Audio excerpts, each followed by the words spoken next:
მისცემი და ეს უკვე ჩემი პირადი საქმე. რა თქმა უნდა. და რატომ? იმიტომ რომ ხედავთ რაც ხდება ქვეყანაში. არა ვართ მე შვილო.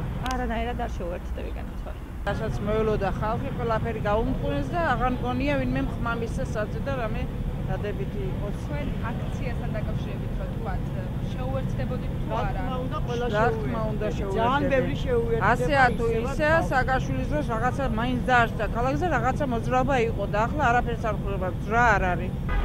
მათხოვარმა დაიკავა ადგილი და ის გააგდებ მათხოვარს.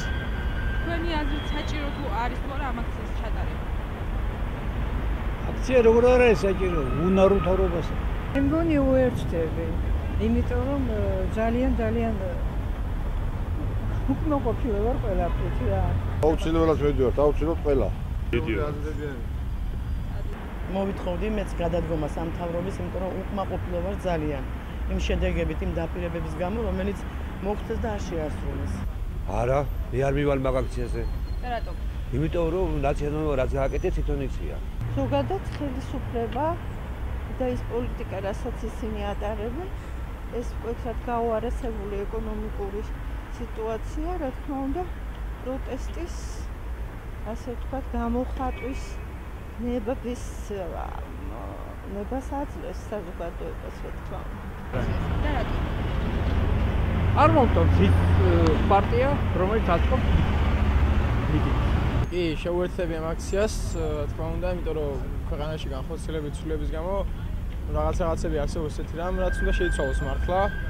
ყველაფერს არ შეეხება ჩემი აზრით, მაგრამ საჭიროა ესეთი აქციების გამართვა, რადგან ცოტა რაღაცები მაინც გამოფხიზდეს ქვეყანაში. არ ვიცი, ამ ხელისუფლების იმედი მქონდა მე ამ ხელისუფლების, რომ ყველაფერს კარგად გააკეთებდა, მაგრამ ჯერჯერობით რა ვიცი, აბა. დღევანდელი სიტუაციიდან გამომდინარე, ვფიქრობ, რომ აუცილებლად უნდა წავიდეთ ყოველანი აქციაზე და შეუერთდეთ მათ. მე ნამდვილად ვერ შეუერთდები ჯერჯერობით, რომ კიდევ მაქვს იმედი, რომ რაღაც შეიცვლება სიკეთისაკენ. დივარ. რატომ? იმიტომ რომ ეს მთავრობა არის უსაშინლესი, არ ვარ ეს მთავრობა. ნაცების ჩანაფიქრი არაფერი არ არის საჭირო. იმდენი რამე აქვს გასაკეთებელი ხელისუფლებას. მე მინისტრთა კაბინეტს გულისხმობ და ვერ აკეთებდა. რომ რა ვიცი, ეგ საკითხი უნდა დაისვას. მე ვიღაცამ ხო უნდა აგოს პასუხი. ინვესტიციები არ შემოდის. ჩამბადენო, წარმოება გაჩერებული. ეს ამაზე პასუხი ვიღაცამ ხო უნდა აგოს. ესე ყველაფრის თვითდინებაზე მიშვება არ შეიძლება.